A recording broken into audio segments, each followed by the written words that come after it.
రాయలసీమకు నీరిచ్చారనే సంతృప్తి ఎప్పటికీ మర్చిపోలేనని సీఎం చంద్రబాబు అన్నారు. హంద్రీనీవా ప్రాజెక్టు నీటితో బాగుపడే రైతులందరికీ శుభాకాంక్షలు తెలిపారు. నంద్యాల జిల్లా నందికొట్కూరు మండలం మల్యాలలో సీఎం పర్యటించారు. జలహారతి కార్యక్రమంలో భాగంగా మల్యాల పంపింగ్ స్టేషన్ నుంచి హంద్రీనీవాకు నీరు విడుదల చేస్తారు.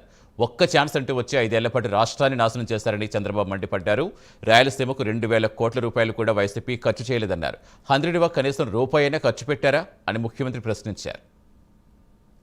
రామారావు గారు ముఖ్యమంత్రి అయినప్పుడు హంద్రీనీవా, గాలేరు నగిరి, తెలుగు గంగ ఇలాంటి ప్రధానమైన ప్రాజెక్టులకు శ్రీకారం చుట్టిన ఒక ఉన్నతమైన నాయకుడు ఎన్టీఆర్ అని మరొక్కసారి మీ అందరికి విజ్ఞప్తి చేస్తున్నా. చెన్నైకి నీళ్లు ఇవ్వాలంటే కాదు, నా రాయలసీమకు నీళ్లు ఇచ్చిన తర్వాత చెన్నైకి నీళ్లు ఇస్తానని చెప్పిన ఏకైక నాయకుడు నందమూరి తారక రామారావు గారు అని చెప్పి మీకు తెలియజేస్తున్నా.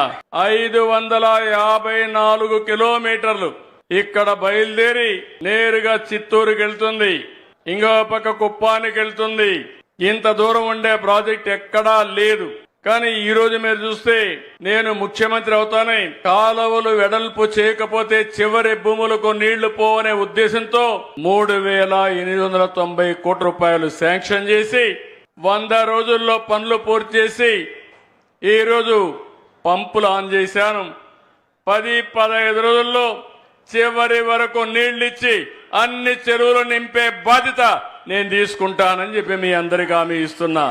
ఇది పూర్తయితే దగ్గర మీరు ఒక్కసారి చూస్తే 6 లక్షల ఎకరాలకు సాగునీరిచ్చే పరిస్థితి వస్తుంది. 2019లో ఈ రాష్ట్రంలో ఒక పార్టీ వచ్చింది. మీరందరూ కూడా ఆలోచించారు. ఒక్క ఛాన్స్ అన్నాడు, అందరూ ఏమారారు. పర్వాలేదు, సిబిఎన్ బానే చేస్తున్నాడు, బాబు గారు బానే చేస్తున్నారు, ఒక్కసారి ఇస్తే ఏదో పొడస్తాడనుకుంటే కుమ్మి బాధుడే బాధుడు. అవునా కాదా? నరుకుడే నరుకుడు. నేను అడుగుతున్నా, మీరు 5 ఏళ్లుంటే కనీసం 2,000 కోట్ల రూపాయలు ఖర్చు పెట్టాలని మనస్సు మీకు రాలేదు. ఎవరు రాయలసీమకు మంచి చేశారో మీరు అర్థం చేసుకోవాల్సిన అవసరం ఉంది. మాటలు చెప్పడం చాలా ఈజీ. నేను ఆ రోజు ఈ కాలువలు చూసిన తర్వాత ఈ కాలువలు చాలవని 2018లో కాలువ వెడల్పు చేయాలని 3,850 క్యూసెక్స్ నీళ్లు పోవడానికి కాలువలన్నీ వెడల్పు చేయడానికి టెండర్లు పిలిచాను. కొత్త పార్టీ వచ్చింది, టెండర్లు క్యాన్సిల్ చేశారు, చేసి గొప్పలు చెప్పారు. 2,000 కాదు, 3,800 కాదు, నేను 10,000 క్యూసెక్లు తీసుకెళ్తానని చెప్పి మాట్లాడి తమ్ముళ్ళు 10 పైసలు ఖర్చు పెట్టిన వాళ్ళని ఏమనాలని నేను అడుగుతున్నా. వీళ్ళు ఫేక్ పార్టీ అవునా కాదా మీరే ఆలోచించమని అడుగుతున్నా. హంద్రీనీవా పైన 1 రూపాయి పెట్టారా తమ్ముళ్ళు అని మిమ్మల్ని అడుగుతున్నా. కడాన మీరు ఒక్కసారి చూస్తే కుప్పంలో ఒక పెద్ద డ్రామా వేశారు. కాలువలో నీళ్లు లేవు, సినిమా సెట్టింగ్లు తయారు చేశారు.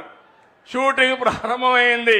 నీళ్లు వచ్చినట్టు ట్రాక్టర్లు తీసుకొచ్చి ట్యాంకర్లు తీసుకొచ్చి నీళ్లు వదిలిపెట్టి వీళ్ళు వెళ్ళంగానే నీళ్లు ఇంకిపోయినాయి. అలాంటి డ్రామాలు మీకు కావాలా అని మిమ్మల్ని అడుగుతున్నా. ఇంకా మనలో మార్పు రాలేదా నేను అడుగుతున్నా. నాకు ఒక జీవిత ఆశయం, నదుల అనుసంధానం జరగాలి. ఈ రోజు ఒక విషయం మీరు చూడండి, రాయలసీమలో గాని రాష్ట్రంలో గాని ఈ సంవత్సరం సకాలంలో వర్షాలు పడలేదు. దీనివల్ల మనకు కొన్ని ఇబ్బందులు వచ్చాయి. కానీ మహారాష్ట్రలో, కర్ణాటకలో వర్షాలు పడ్డాయి. దానివల్ల నీళ్లు శ్రీశైలానికి ఆగస్టులో రావాల్సిన నీళ్లు జూలైలోనే వచ్చాయి. శ్రీశైలం నీళ్లింది, కాలువలకు నీళ్లు వదిలిపెట్టాం, నాగారు సారికి వెళ్లే పరిస్థితి వచ్చింది. అది ఈ ప్రభుత్వం యొక్క దూరదృష్టి అని చెప్పి మరొకసారి మీ అందరికీ తెలియజేస్తున్నా.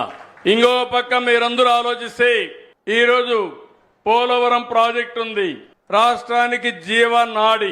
పోలవరం ప్రాజెక్టు పూర్తి చేసి నదుల అనుసంధానం చేసుకోగలిగితే ఈ రాష్ట్రంలో కరువు అనే మాట రాదు. అందుకే ఈ ప్రభుత్వం ఆలోచిస్తున్నాం.